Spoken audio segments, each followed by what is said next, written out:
Listen to the throttle when he goes through top gear.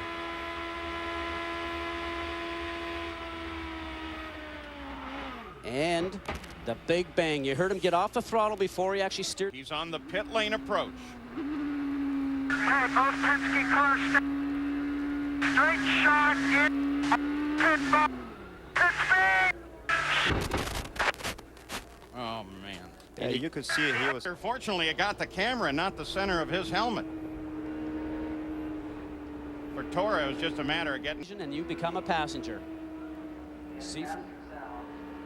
You know. I understood that. Second, narrowly missed an incident. See how fast it happens. It's either that or I really don't have an interest in fighting with you this early, pal. There's Taylor. Whoa, that's pretty serious steering. He had a crash and nobody told him. And so that Drivers get to hear it by 3 different ways: by watching the lights, the flags, or their onboard lights. Okay, Scheckter's already slowed. Here comes Franchitti. Oh! So Franchitti was not aware that there was a yellow, was not aware there was an accident, did not hear from his spotter, or did not hear from anybody on his team. And watching the data, see, he's already high on the outside of that black groove line, probably just trying to go around the car in front. And as soon as you get on that gray portion that you see and you start to push up front, here we go, we'll get a good sense of what's going on right here. Nice passes. Barron went right through him. Now, you know, guys, that's a side-by-side, and I got to say that Ed's just maybe a hair high going through the turn. Could have made it work, but they just went. Pieces of debris. Let's look at this. This may be the reason here. See, Carpenter's actually Whoa, Barron on 51, not Carpenter. Barron is sliding up the racetrack, and look at this left front wing right now. That is bent. So. And here's the reason why.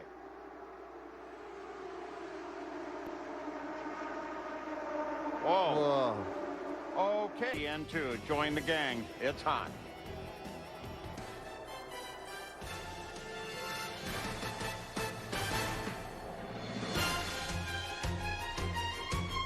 Contact, but we don't know quite if the right rear suspension maybe had been broken from the contact that was earlier. And interesting to note, Paul, they've got a new system on the car this year. Actually, it might happen.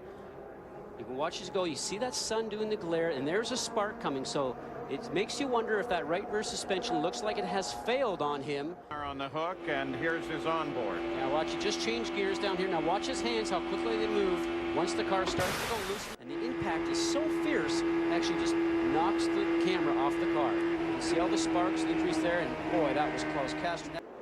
This is from Buddy Rice's point of view.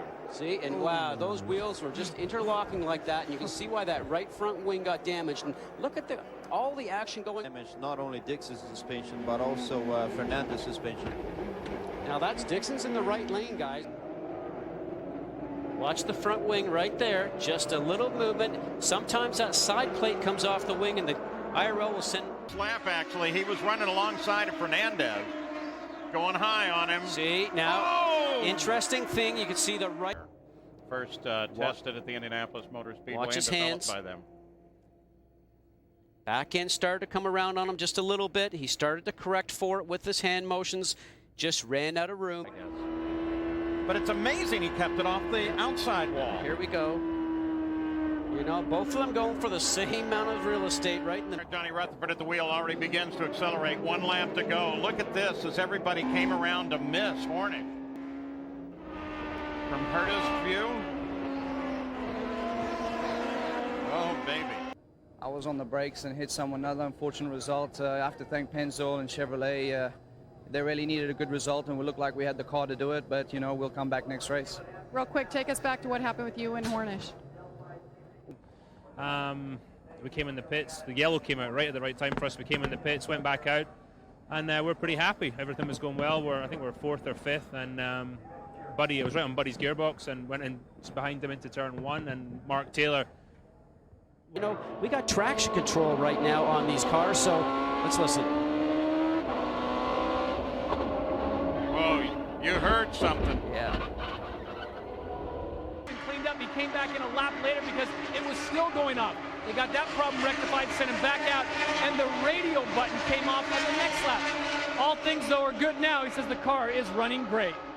What about experience for the guy in the middle there that replaced Al Unser Jr. in that red car? He's not been put in this situation before, and maybe he wasn't able to make the proper adjustment. Well, you know, I don't know. Jack and Mint. Along with the team, by the way.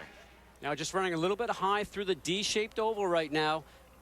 Soon as the 13 car of Taylor comes down, he leaves him high. He's actually on those rubber. Up with the target fastest lap of the race. Here's what Townsend Bell was talking about. Whoa, you're not kidding. Run for cover. Here comes Townsend.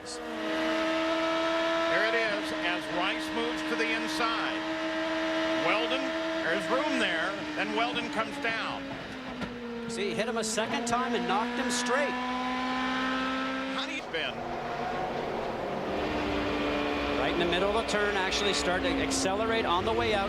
Tells you that his race car is very loose. That means the back end wants to come around on you, almost like driving on ice. He could not get on the throttle, Paul. Now, we've actually, before this happened. You see here in the restart, the green car on your right-hand side is Foyt IV trying to get on the power, and Matsuura slides through there. Some great driving from him.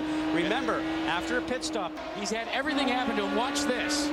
It's down, almost down the ripple strip. Drivers call that a moment. That's a good moment. He wants to swap ends, and certainly that's what happens. Now he's getting maybe a little bit of dirty air from the cars in front, but not so much. You heard him squeeze the throttle, trying to take advantage of getting some air off those cars. From Scott Sharp's onboard camera. See, he's on the right-hand side, trying to go into the left just a little bit. Can sense somebody coming. That was very lucky that the car didn't end up going onto its roof. Just a second ago, this is Townsend Bell. That's about as close as you can come. And this is what happened from his camera. Watch this. As you saw him pulling into there, you saw the car coming out of the pit box just preceding him. The team before has to know where their neighbors are. They have to know. Rear tire. He just stopped. Whoa, man. That was Franchtitti with a mechanical problem that we heard. These guys. Now watch it. This is from our onboard camera.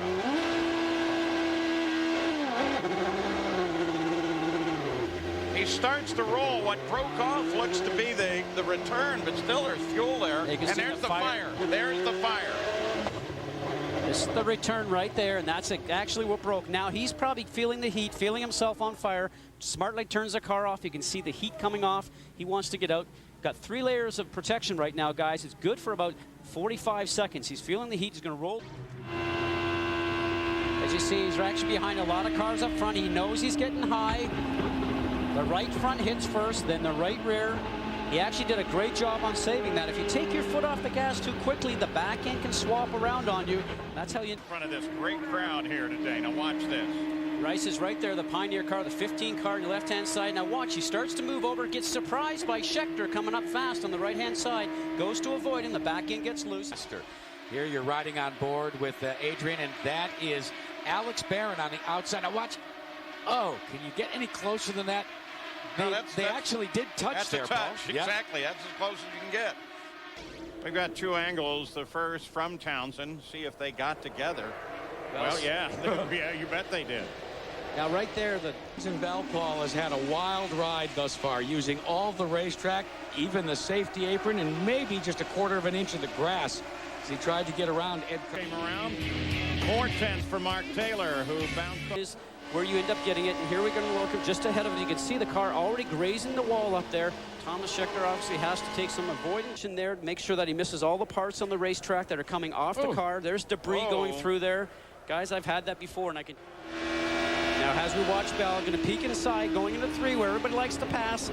Just not up beside Sharp far enough. That right front ends up getting Sharp's left rear. A lot of damage. There he goes, getting the draft up from Sharp's car.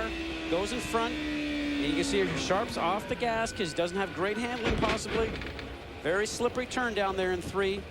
We'll take you back. This is Townsend Bell. Just a few laps ago, Townsend Bell trying to squeeze in between Philippe Giaffone and the wall, but Giaffone obviously doesn't see him coming and just grazes the wall on the right-hand side. In these next 3 races. This is Scheckter and Wheldon just a moment ago. Hornish down there on the inside, number 6. Townsend Bell tries to make it in there. Now watch Sharp going down the car just in front of you right here, going through the turn, starts to get high. He's already in the 3rd lane up in the gray.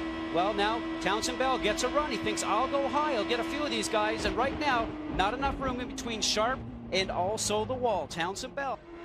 Oh, here it is, Scott. Thomas is getting a draft right now. A little bit of movement down, coming down on Meira. The car's getting very close. There we go, a little bit of a bump. You know something, and Thomas just followed Lazier up into the grave. The middle of this, so this is onboard Kanaan, the 2 participants right ahead. You know, Tony Kanaan, after watching this, will be on the radio and going, boys, you would be amazed at what I just saw. This time, though, it flipped the car upside down. On the low side, making some great ground up there, and see how quickly he was going. A camera system helps the medical team keep track of what happens once they go to the rescue point. Whoa, that was just a big loss. Thomas Scheckter, the yellow car, with Thomas Eng in the front. Thomas Eng just got completely loose.